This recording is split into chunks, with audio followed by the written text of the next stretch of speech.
조간 브리핑입니다. 경향신문은 미국 3대 완성차 업체인 제너럴 모터스 GM과 포드, 스텔란티스의 동시 파업이 현실화할 가능성이 커지고 있다고 보도했습니다.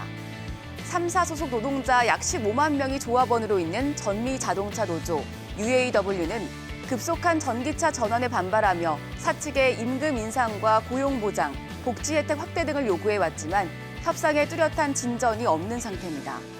뉴욕타임스와 CNBC 방송은 파업이 일어날 가능성이 높다고 보고 있습니다. 미 제조업에서 남다른 위상을 가진 자동차 산업은 미국 국내 총생산 GDP의 약 3%를 차지합니다.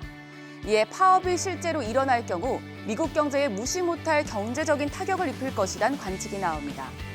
패트릭 앤더슨 경제그룹 대표는 3대 기업 파업이 열흘 동안 진행될 경우 총 임금 손실은 8억 5,900만 달러, 제조업체 손실은 9억 8,900만 달러에 달할 것으로 추산했습니다.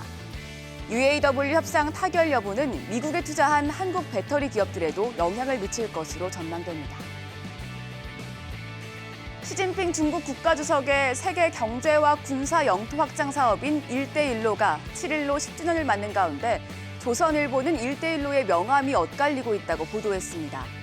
지난 10년간 1대1로 참여국은 152개국으로 늘었고 관련 중국의 누적 투자액은 2022년 기준으로 9,620억 달러, 약 1,400조 원에 달하는 것으로 나타났습니다.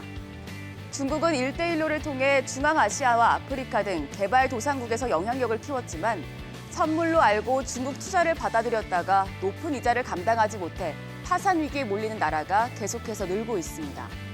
중국은 1대1로 명목으로 지급하는 자금에 통상 IMF의 약 2배 수준인 연 5% 금리를 적용합니다. 미국 글로벌 개발센터 CGD에 따르면 1대1로 참여국 중 23개국이 중국에 대한 고금리 부채 상환 부담으로 파산 위기에 처했습니다. 잠비아는 중국 국유은행으로부터 66억 달러를 빌렸다가 갚지 못해 2020년 국가 부도 사태를 맞이했으며 스리랑카는 빚을 갚지 못하자 한반토탈 항구 지분의 80%를 2017년 중국에 강제적으로 넘겼습니다. 조 바이든 미국 대통령은 지난 7월 1대1로를 빚 주고 빼앗는 사업이라고 비판하기도 했습니다.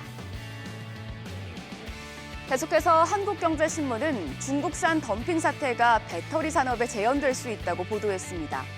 올해 중국 기업들의 배터리 생산량이 자국 수요의 2배를 넘길 것으로 보입니다. 파이낸셜 타임스는 현지 시간 3일 원자재 시장 분석 업체인 CRU 그룹 데이터를 인용해 중국 배터리 공장들의 생산 능력이 올해 1,448기가와트-아워에 달할 전망이라고 전했습니다. 파이낸셜 타임스는 중국 업체들이 국가 보존금과 은행 대출 등 무제한 화력을 토대로 배터리 공장 확장에 공격적으로 나서고 있다고 평가했습니다. 중국이 저가 배터리 공세에 나서면 서방과의 긴장이 고조될 것이란 전망이 나옵니다. 르노가 지분을 투자한 프랑스 배터리 스타트업 버코는 2030년 기준 유럽에서는 500기가와트-아워의 배터리 공급 공백이 있을 전망이고 이를 과잉 생산된 중국산이 채울 것이라고 최근 유럽연합 EU 관료들에게 경고한 것으로 알려졌습니다.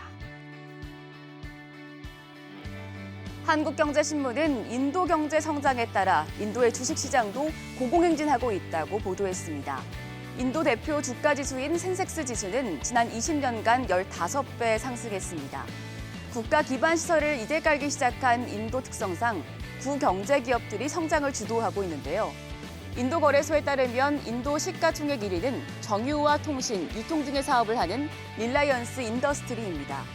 2위는 정보기술, IT 아웃소싱 업체인 타다 컨설턴시, 3, 4위는 각각 시중은행인 HDFC뱅크와 ICICI 뱅크로 증시에서 금융서비스 비중이 37%로 가장 높고 IT와 에너지가 뒤를 이었습니다. 이런 가운데 인도 증시가 중장기적으로 상승을 이어가지만 단기적으로는 과열됐다는 진전이 나오고 있습니다.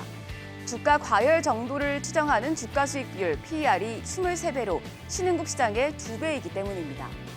하지만 장기적으로 보면 인구가 많아서 투자금도 많다 보니 인도만큼 유망한 투자처가 없다는 의견이 대다수라고 합니다. 다음으로 조선일보는 국내 투자자들이 보유한 일본 주식 가치가 9년 반 만에 처음으로 중국을 추월한 것으로 나타났다고 보도했습니다. 한국예탁결제원에 따르면 8월 말 기준 국내 투자자의 일본 주식 보유액은 34억 3,649만 달러, 약 4조 5,276억 원으로 중국 주식 보유액인 31억 2,197만 달러를 추월했습니다. 올해 1월만 해도 중국 주식 보유액이 일본 주식을 넉넉히 앞섰지만 중국의 코로나 봉쇄 이후 리오프닝 효과가 신통치 않았던 데다 부동산발 경제 위기 우려까지 겹치며 중국 주식 보유액이 7개월 사이 30% 급감했습니다. 반면 원화 대비 엔화 가치가 역대급으로 떨어지자 올해 2월 전달 대비 0.2% 증가에 그쳤던 일학개미의 주식 보유액은 6월과 7월엔 각각 6%, 10%씩 늘었습니다. 주식 보유액 기준으로 일학개미가 중학개미를 넘어선 것은 2014년 1월 이후 9년 반 만에 처음입니다. 중국 경제 위기에 대한 우려가 여전한 반면 일본 증시는 기업 실적 개선세가 지속되면서 당분간 상승세가 이어질 것이란 전망이 나옵니다. 마지막으로 중앙일보는 전세로 아파트에 사는 무주택자의 이자 비용이 1년 새 연평균 100만 원 이상 증가했다고 보도했습니다. 통계청 가계동향 조사 마이크로 데이터를 분석한 결과 지난 2분기 아파트에 전세로 사는 무주택자의 이자 지출은 월 평균 24만 8천 원입니다. 1년으로 따지면 298만 원을 이자로 낸다는 의미로 지난해 2분기와 비교하면 1년 새 126만 원 증가했습니다. 저소득층이든 고소득 위층이든 이자 부담에서 벗어나지 못했는데 집이 있는 사람도 고금리 여파를 피해갈 순 없었습니다. 2분기 아파트 거주자의 이자 비용을 보면 유주택자는 월 평균 17만 9천 원으로 지난해 같은 분기보다 27% 올랐습니다. 늘어난 이자 부담은 소비 위축으로 이어지는 모양새입니다. 실제 지난 2분기 전체 가구의 월 평균 처분 가능 소득은 383만 1천 원으로 지난해 같은 분기보다 11만 2천 원, 2.8% 줄어들었습니다. 지금까지 조간 브리핑이었습니다.